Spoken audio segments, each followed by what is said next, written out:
Hello people, I am Sky Demolisher and welcome back for another From the Collection Fridays, a series where I take things from my collection and show it to you, my viewers. And this week it is my Marvel Legends Psylocke. Now this I believe came from one of the very first releases of Marvel Legends in the very long ago. So I believe, pretty sure that this came from the era of the Mojo Build-A-Figure. I do have the card somewhere. Now, I'm not sure if this one came with a comic. I think this might have been one of the first series where they actually started introducing Build-A-Figures, because I'm pretty sure my Marvel Legends Iron Man, like the original one that I've got, which is from like the original Iron Man itself, you know, the big grey hulking monstrosity. I'm pretty sure back then Marvel Legends actually came with comics, and then I think they moved to the Build-A-Figures instead of having comics, so I don't think she had a comic.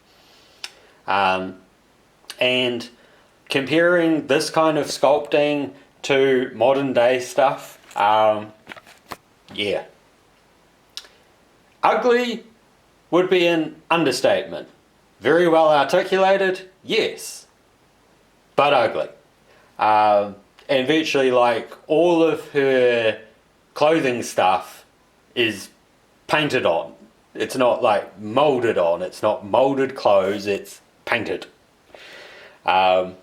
So you can sort of see where all of those joints are. I'll just zoom out. I'll zoom in first, and I'll give you a spin. She wasn't too bad when it came to like standing, and that you know, she didn't need a base. And I find that a lot of the newer figures kind of need a base or something. They're very hard to pose, whereas this one is sort of, I don't know. It's very lanky and it's very weird looking. Like all the proportions and stuff are really strange on it. So zoom back out and I'll bring it up close. So you can see that she actually has a face that probably looks a bit more like Starfire. Molded here. It has got sort of like purple paint through it, but it's sort of dominantly black.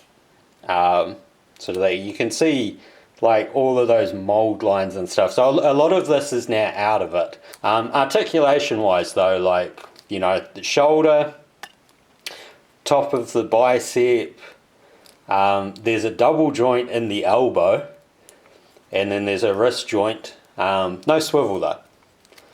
Back then, you know, you didn't really get it. Same thing for the other side. Different kind of joints in the hip actually. So it's kind of, I think it's kind of like a ball, but then there's swivel right here, right there, and then there's like a double knee, and then there's swivel at the bottom of the, well, not really the bottom of the ankle, the top of the ankle, top of the boot sort of thing, and then there's up and down on the foot. It does have peak holes.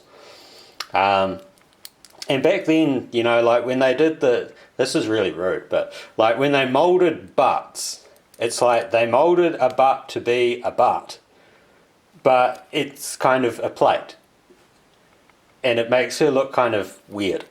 That's what I mean. Like more modern figures are very much, you know, nicer.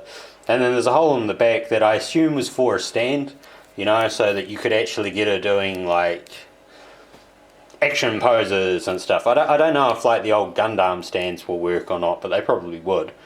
And you can see like, you know, there's hip swivel, there's a bit of crunch and twist right there underneath the bust, I suppose. And you know, the only piece of like molded clothing she's got is this. Everything else is like leotard or, you know, spandex. all around quite a nice figure for its time, but you know, when you're looking at it compared to today's figures, doesn't really stand up. It looks really out of place. And in saying that, I don't actually know if they've ever made another Psylocke. I didn't look it up before this, but I honestly can't say I've ever come across another Psylocke. Maybe there is one, and maybe that's better than this one. But this one's okay for what it is. So I hope you've enjoyed this, and until next time, take care of yourselves. Bye.